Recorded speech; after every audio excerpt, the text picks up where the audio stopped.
Pensamiento del día, jueves 13 de febrero. Respetar la tierra. Dios no nos ha creado solo a nosotros, sino también al universo que nos rodea. Hay que pensar que vivimos de todo lo que está fuera de nosotros, en la naturaleza. Si respiramos, respiramos el aire que nos rodea.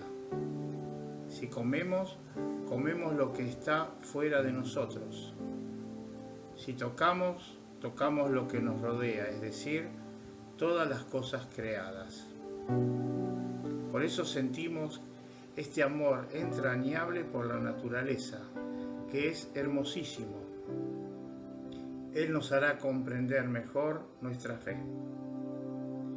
Dado que somos hijos de Dios, creados por Dios, creador también del universo, no podemos hacer daño a un árbol o al mar. Nosotros nos sentimos de alguna manera como San Francisco, hermanos de todos.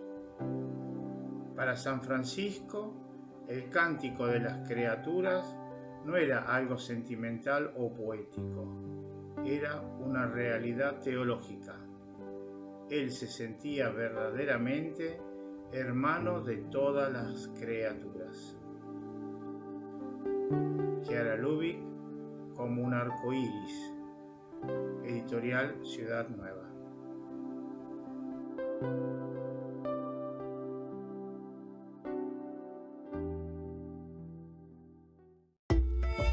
El pensamiento del día es un material de difusión que realizamos personas de buena voluntad que contribuimos con nuestro servicio a lograrlo.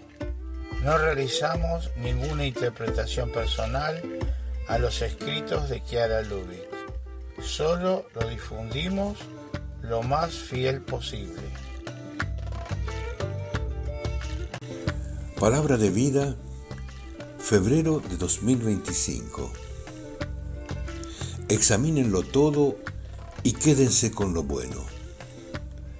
De la primera carta a los Tesalonicenses, capítulo 5, versículo 21.